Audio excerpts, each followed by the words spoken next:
Hello dear friends, I hope आप सभी अच्छे होंगे। So you are all welcome to another video lecture on the smart classes. आज जो हमने टॉपिक लिया है वो हमने लिया है फाइनेंस कमीशन। जानेंगे हम आज फाइनेंस कमीशन को कैसे एस्टेब्लिश किया जाता है, इसका क्या रोल है और इसके क्या पावर्स हैं। इन सभी चीज़ों के बारे में आज हम डिटेल में डिस्कशन करेंगे। ये वीडियो लेक्चर उन सभी एस्पायरेंट के लिए काफ़ी इंपॉर्टेंट होने वाली है जो किसी भी कम्पिटिटिव एग्जाम की तैयारी कर रहे हैं या आईपीआर होने जा रहे हैं। तो शुरू करते हैं हम आज का अपना ये वीडियो लेक्चर। जी हाँ, तो पहले बात होती है फाइनेंस कमीशन की। तो फाइनेंस कमीशन क्या है? Finance commission is a constitutional body establish under article 280 of the constitution. तो इस आर्टिकल को आप याद रखिए, बहुत ही इंपॉर्टेंट है, कहीं बार एग्जाम में पूछा जाता है। जो फाइनेंस कमीशन है ये एक कॉन्स्टिट्यूशनल बॉडी है, ठीक है, ये कॉन्स्टिट्यूशनल बॉडी है और इसको बनाया जाता है आर्टिकल 280 के तहत। अब यहाँ पे टर्म यूज हो रही है कॉन्स्टिट्यूशनल बॉडीज। तो कॉन्स्टिट्यूशनल बॉडीज क्या होती हैं? ये वो इंस्टीट्यूशंस होते हैं जो डायरेक्टली एस्टैब्लिश किए जाते हैं कॉन्स्टिट्यूशन के हिसाब से। मतलब इनको कैसे एस्टैब्लिश किया जाए, इनको कैसे बनाया जाए, इनके क्या पावर्स होंगे, इनके क्या रोल्स होंगे, ये सभी जो है कॉन्स्टिट्यूशन में ये चीज़ें लिखी गई हैं। इसलिए ये सभी बॉडीज जो होती हैं काफ़ी पावरफुल रहती हैं। तो कॉन्स्टिट्यूशनल बॉडीज में बहुत सारी हमारी जो है बॉडीज आती हैं, जैसे यूपीएससी है, इसी तरीके से इलेक्शन कमीशन आता है और फाइनेंस कमीशन जो है वो है कॉन्स्टिट्यूशनल बॉडीज। कुछ ऐसी बॉडीज हैं जो बनाई जाती हैं by the law of the parliament, ठीक है, जिनको बनाया जाता है पार्लियामेंट के द्वारा या बनाया जाता है कहीं एग्जीक्यूटिव ऑर्डर के जरिए उनको बनाया जाता है, एग्जीक्यूटिव ऑर्डर से भी बनाई जाती है। तो उनको हम कहते हैं नॉन कॉन्स्टिट्यूशनल बॉडीज। और जो bodies by the law of parliament बनाई जाती हैं वो होती हैं हमारे पास नॉन कॉन्स्टिट्यूशनल होती हैं। जैसे उसकी जो एग्जांपल हम दे सकते हैं, जैसे मान के चलिए लोकपाल है हमारे पास, लोकपाल हो गया हमारा। इसी तरीके से सीबीआई है, या कुछ एग्जीक्यूटिव ऑर्डर के जरिए भी बनाई जाती है जैसे नीति आयोग है, ठीक है। तो ये जो है फर्क है कॉन्स्टिट्यूशनल और नॉन कॉन्स्टिट्यूशनल बॉडीज में। अब ये फाइनेंस कमीशन का काम क्या है, इसका पर्पज क्या है? तो फाइनेंस कमीशन का पर्पज ये होता है कि जो भी टैक्स कलेक्ट किया जाता है सेंट्रल गवर्नमेंट के द्वारा या यूनियन गवर्नमेंट के द्वारा, तो उसको बाद में डिवाइड किया जाता है किसके बीच में? उसको डिवाइड किया जाता है गवर्नमेंट ऑफ इंडिया के बीच में और स्टेट्स के बीच में, उस टैक्स को डिवाइड किया जाता है। तो वो टैक्स कैसे डिवाइड हो, उस चीज को लेके फाइनेंस कमीशन जो है वो अपनी रिकमेंडेशन देता है। तो ये मेन रोल रहता है फाइनेंस कमीशन का। आगे चलते हैं। Constitutional basis, it is constituted by president of India every 5 year. तो हर 5 साल के बाद जो है फाइनेंस कमीशन बनाया जाता है। और इसको कौन कॉन्स्टिट्यूट करता है? यानी इसको कॉन्स्टिट्यूट करता है जो भारत के प्रेसिडेंट होते हैं, उसको कॉन्स्टिट्यूट करता है। Composition, it consist of chairman and 4 other member. तो फाइनेंस कमीशन में एक चेयरमैन होता है और उसके अलावा 4 जो होते हैं वो अलग मेंबर्स होते हैं। उसके अलावा advisory nature, the recommendation made by commissions are advisory and not legally binding on the government. तो ये पॉइंट बहुत इंपॉर्टेंट है। जो भी रिकमेंडेशन फाइनेंस कमीशन देता है, गवर्नमेंट ऑफ इंडिया को देता है, वो रिकमेंडेशन सरकार पे बाइंडिंग नहीं होती है, वो खाली एडवाइजरी होती है। मतलब जो रिकमेंडेशन दी जाती है, सरकार उसको एक्सेप्ट भी कर सकती है या रिजेक्ट भी कर सकती है। आगे चलते हैं। अब आ जाते हैं हम core functions of the commission. अब जो ये फाइनेंस कमीशन बनाया जाता है इसके कोर फंक्शंस क्या है? Involve 3 type of resource sharing. तो यहाँ पे 3 तरह के रिसोर्स हैं, उनको शेयर किया जाता है, इस पे रिकमेंडेशन होती है। पहला आ गया vertical devolution, recommending the share of net union tax proceed to be given to the state. तो पहले वही जो मैंने आपको कहा, तो जो भी टैक्स जो है गवर्नमेंट ऑफ इंडिया कलेक्ट करती है, यूनियन गवर्नमेंट करती है, तो वो उसमें से कितना हिस्सा जो है वो स्टेट्स को दिया जाएगा, ठीक है। उसकी जो रिकमेंडेशन वो कौन देता है? फाइनेंस कमीशन देता है। उसको कहते हैं हम वर्टिकल डेवल्यूशन, ठीक है। तो ये होता है डिविजिबल पूल। तो गवर्नमेंट ऑफ इंडिया जो है अलग अलग तरह के टैक्स कलेक्ट करता है, जैसे हमारा आईटी है, इनकम टैक्स हो गया हमारा, इसी तरीके से कॉरपोरेशन टैक्स होता है, कस्टम ड्यूटीज होती हैं, जीएसटी होता है, ठीक है। तो ये सभी जो गवर्नमेंट ऑफ इंडिया कलेक्ट करता है, तो ये डिविजिबल पूल होता है। मतलब इसका कुछ हिस्सा जो है स्टेट को मिलता है और कुछ सेंटर के पास रहता है। तो इसको कहते हैं हम वर्टिकल डेवल्यूशन। तो इसकी रिकमेंडेशन कौन करता है? फाइनेंस कमीशन करता है। उसके अलावा होता है horizontal distribution, deciding the specific criteria for how that share is distributed among individual state based on equity and efficiency. अब देखिए, पहला काम तो ये हो गया कि कितना टैक्स जो है वो स्टेट्स को मिलना चाहिए, पहली रिकमेंडेशन, तो उसको कहते हैं वर्टिकल डेवोल्यूशन। दूसरा होता है कि जो अब स्टेट्स हैं, अलग अलग स्टेट्स हैं, तो अब जैसे मान के चले हमारे जो इंडिया में जितनी भी स्टेट्स हैं, तो किस स्टेट को कितना मिलना चाहिए, यानी स्टेट ए, स्टेट बी और स्टेट सी, इस तरह की जितने भी स्टेट्स हैं, तो स्टेट ए को मान के चले यूपी को कितना मिलना चाहिए, बिहार को कितना मिलेगा, छत्तीसगढ़ को कितना मिलेगा, तो हर स्टेट को कितना पैसा मिलना चाहिए उसको कहते हैं हम हॉरिजॉन्टल डिस्ट्रीब्यूशन। और वो फाइनेंस कमीशन जो है उस पर भी रिकमेंडेशन देता है, वो उस पर भी रिकमेंडेशन दी जाती है। ठीक है, तो ये दूसरा पॉइंट है। अब तीसरा इसमें क्या आता है, grant in aid, recommend financial assistance from consolidated fund of India under article 275। तो उसके अलावा एक और चीज की रिकमेंडेशन दी जाती है, उसको बोलते हैं ग्रांट इन एड। तो ये किसी भी स्टेट को दिया जा सकता है, किसी यूनियन टेरिटरी को देता है भारत सरकार, उसको बोलते हैं ग्रांट इन एड, वो होता है आर्टिकल 275 के तहत। तो इसमें सबसे इंपॉर्टेंट चीज जो ग्रांट इन एड में ये होती है कि ये लोन की तरह नहीं होता, मतलब ये एक बार पैसा दिया जाता है, इसको वापस करने की जरूरत नहीं होती, उसको कहते हैं हम ग्रांट इन एड।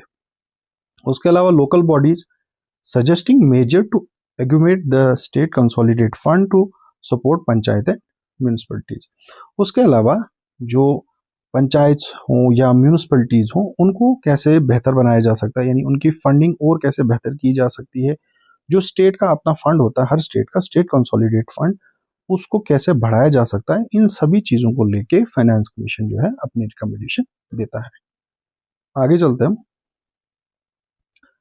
अब जो ये 16वां फाइनेंस कमीशन बनाया गया है, ठीक है, तो ये कब से कब तक इसकी रिकमेंडेशन 2026 से लेकर 2031 तक है। The report of 16 finance commission chaired by doctor Arvind Panagariya was tabled in parliament on February 1, 2026। तो जो फाइनेंस कमीशन की रिपोर्ट है उसको पार्लियामेंट में रखा गया था, कब रखा गया, 1 फरवरी 2026 को रखा गया। और बहुत इंपॉर्टेंट चीज इसमें याद रख सकते हो कि इसके जो चेयरमैन हैं, इसके चेयरमैन है डॉक्टर अरविंद पंगारिया, ये नीति आयोग में भी रह चुके हैं। It's recommendation cover the 5 year, यानी जो रिकमेंडेशन होंगी वो 1 अप्रैल 2026 से लेके 31 मार्च 2031 तक रहेंगी। आगे चलते हैं। तो पहले हो गया वर्टिकल डेवोल्यूशन, वो कितना रखा गया है, तो 41% रखा गया है।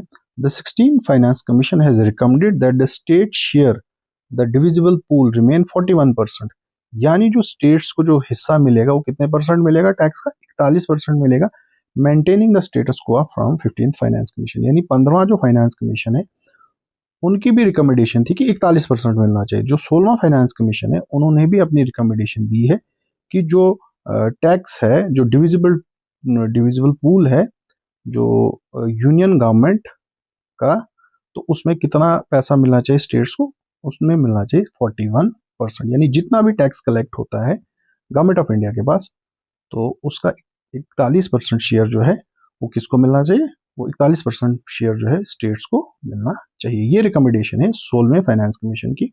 इस रूल को आप याद रखें, एग्जाम में पूछ सकते हैं।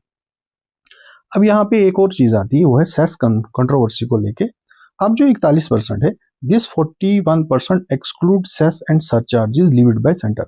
अब कभी कभी क्या होता है कि जो भारत सरकार है, सेंट्रल गवर्नमेंट जो है वो सेस चार्ज करती है और उसके अलावा अलग से सरचार्जेस भी लगाते हैं।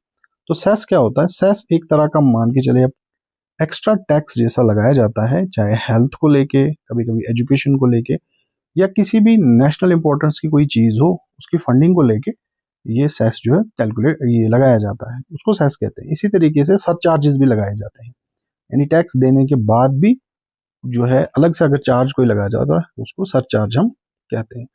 तो जो कंट्रोवर्सी ये है कि ये जो है डिविजिबल पूल का हिस्सा नहीं है, मतलब बाकी इनकम टैक्स हो, कॉर्पोरेशन टैक्स हो, कस्टम ड्यूटीज हो, जीएसटी है, वो तो डिवाइड होगा, लेकिन जो ये सेस और सरचार्ज से जो पैसा मिलेगा ये डिवाइड नहीं होता, ये भारत सरकार के पास रहता है। तो स्टेट्स का ये मानना है कि ये जो है एक इससे क्या होता है कि हम नुकसान हो जाता है, ये भी डिविजिबल पूल का हिस्सा होना चाहिए। अब स्टेट्स का क्या कंसर्न है, state argue that the share of cess and surcharges in total revenue has risen significantly, यानी जो ये सेस और सरचार्ज है ये काफी बढ़ गया है, ये 13.5% बढ़ गया है 2021-22 से, leaving A small portion of total tax collected for divisible pool. तो जो टैक्स डिवाइड होता है तो उसका बहुत सारा हिस्सा तो इसमें होता है, सेस और सरचार्ज होता है, तो जो उसका हिस्सा नहीं है, तो ये एक तरह की यहाँ पे सेस को लेके कंट्रोवर्सी रहती है। आगे चलते हम। उसके अलावा है horizontal devolution criteria. The commission used a weighted formula to ensure equity and efficiency. अब तो दूसरी चीज आती है यहाँ पे हॉरिजॉन्टल। वर्टिकल तो हो गया भाई 41% मिलना चाहिए, 41% रूल है वो मिलना चाहिए। अब वो 41% कैसे मिलेगा, अब वो 41% कैसे मिलेगा उसको हम कहते हैं, उसको कहते हैं हम हॉरिजॉन्टल क्राइटेरिया। तो वो कैसे मिलेगा, फाइनेंस कमीशन जो है एक तरीके का फॉर्मूला यूज करता है, उस फॉर्मूला की बेसिस पे जो स्टेट्स हैं, अलग अलग स्टेट्स हैं, जैसे मान के चलिए हमारी यूपी है, बिहार है, राजस्थान है, तो हर स्टेट को किस तरीके से वो पैसा मिलेगा, जो 41% की बात है, तो उसके लिए एक अलग फॉर्मूला बनाया गया है, उस पर हम बात करेंगे। देखिए यहाँ पे टेबल दिया गया है, इसको आप बड़े ध्यान से देखिए, कई बार डायरेक्ट इससे एग्जाम में क्वेश्चन पूछे जाते हैं। Criteria for distribution of central taxes among the state. अब ये जो सेंट्रल टैक्सेस हैं उनको हम स्टेट्स के बीच में कैसे डिवाइड करेंगे। सबसे पहले है income distance. 15th finance commission के हिसाब से 45% और अभी के हिसाब से 42.5%। इनकम डिस्टेंस का मतलब होता है कि जो स्टेट जितनी गरीब है उसकी बेसिस पे उनको उतना पैसा अलॉट किया जाता है, कि जो इनकम के हिसाब से गरीबी होती है। तो जो 15th फाइनेंस कमीशन था वहाँ 45% था और 16 में इसकी जो वेटेज रखी गई है 42.5। पॉपुलेशन को लेके 2011 का सेंसस जो है उसको रखा गया है और वेटेज है 15% का 15th फाइनेंस कमीशन में, और अभी का वेटेज है 17.5%। Then you have this demographic performance 12.5% और अभी 10%। तो डेमोग्राफिक परफॉर्मेंस का मतलब होता है जिसमें हम कंट्रोल करते हैं कि जो स्टेट्स हैं उन्होंने क्या क्या स्टेप्स लिए हैं अपनी पॉपुलेशन को कंट्रोल करने में। देन यूज एरिया, पहले 15% था और अभी की डेट में ये जो है वो 10% इसकी वेटेज रखी गई है। फॉरेस्ट के लोग की फॉरेस्ट को लेके 10% और 16th फाइनेंस कमीशन में भी 10% है। टैक्स एंड फिजिकल एफर्ट 2.5% और 16th फाइनेंस कमीशन में इसके लिए कुछ भी नहीं रखा गया। कंट्रीब्यूशन टू जीडीपी ये सबसे इंपॉर्टेंट है, 10% वेटेज जो है उसको दी गई है। तो ये कुछ मतलब पॉइंट्स हैं, इनको लेके जो है ये जो फॉर्मूला बनाया गया है इसकी बेसिस पे ही हर स्टेट को जो है अपना शेयर मिलेगा। यानी अगर जितना इनकम डिस्टेंस अगर है तो 42.5%, पॉपुलेशन को लेके 17%, एरिया 10% और कंट्रीब्यूशन टू जीडीपी इसको लेके 10% जो है वो मिलेगा। तो इनको आप अच्छे से ध्यान से देख लीजिएगा। आगे चलते हैं हम। अब यहाँ पे है ग्रांट्स एंड सेक्टर फोकस। तो ग्रांट्स क्या क्या दी गई हैं। 16th finance commission recommended a total of 9.47 lakh crore in grant aids. तो कितना रखा गया है, वो रखा गया है 9.47 लाख करोड़। तो इसमें क्या है, जो लोकल बॉडीज हैं इनके लिए रखा गया है 4.4 लाख करोड़ और 3.6 लाख करोड़ रखा गया है अर्बन बॉडीज के लिए। उसके अलावा urbanisation premium, in recognisation of rising urbanisation the share for urban bodies was increased from 36% to 45%। यानी अर्बनाइजेशन जो भारत में बढ़ रही है, यानी शहरों का जो फैलाव है काफी बढ़ रहा है और 36% से बढ़ा के जो शेयर है उसको कर दिया है 45%।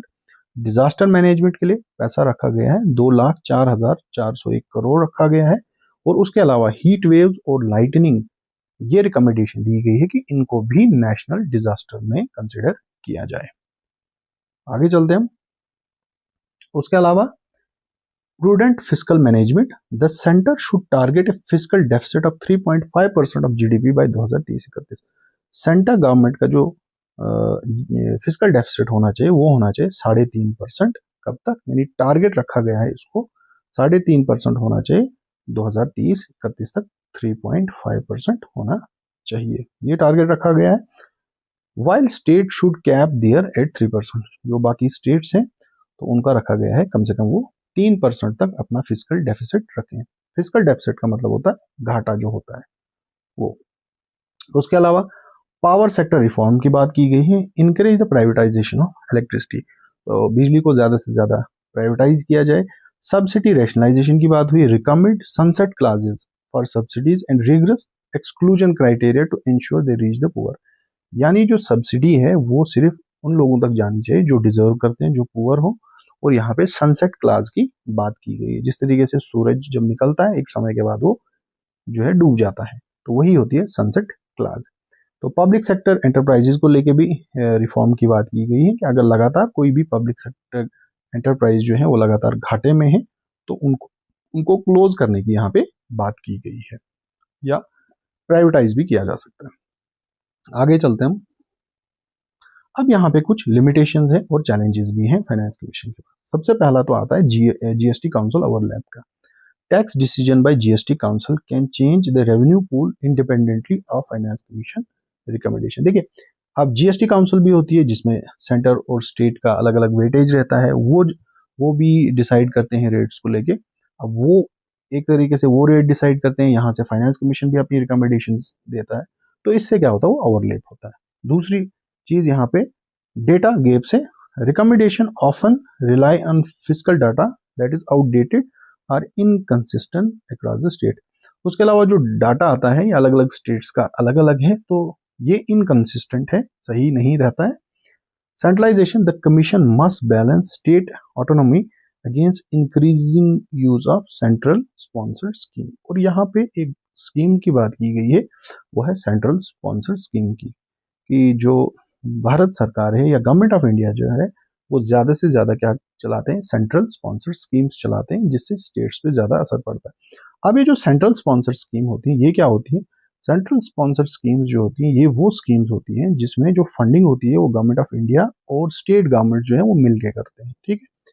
कहीं पे शेयर 60 और 40 का रहता है, कहीं पे 80-20 का भी रहता है, या 90-10 का भी रहता है, तो इनको कहते हैं हम सेंट्रल स्पॉन्सर्ड स्कीम्स। इससे क्या होता है कि स्टेट का बहुत सारा पैसा चला जाता है सेंट्रल स्पॉन्सर्ड स्कीम में, और बाकी थोड़ा कम पैसा बचता है स्टेट्स के लिए। तो आगे चलते हैं। दूसरी स्कीम होती है, उनको कहते हैं हम central sector scheme. Central sector schemes वो स्कीम्स होती हैं जिसमें 100% फंडिंग जो होती है वो भारत सरकार के द्वारा होती है, गवर्नमेंट ऑफ इंडिया के द्वारा होती है। तो अब हम आते हैं कंक्लूजन पे। तो 16th finance commission make a shift toward rewarding economic contribution GDP and preparing for urbanise future, यानी अर्बनाइजेशन हो रही है भारत में, शहरों का विस्तार हो रहा है, और जो स्टेट जितना ज्यादा जीडीपी को लेके कंट्रीब्यूट कर रही है तो उनको 10% का जो है वो एक तरीके से बेनिफिट दिया गया है फाइनेंस कमीशन की रिपोर्ट में। जो भी टैक्स डिवाइड होगा उसमें 10% वेटेज दी गई है किन चीजों को लेके, इकोनॉमिक जीडीपी कंट्रीब्यूशन को लेके जो है दी गई है।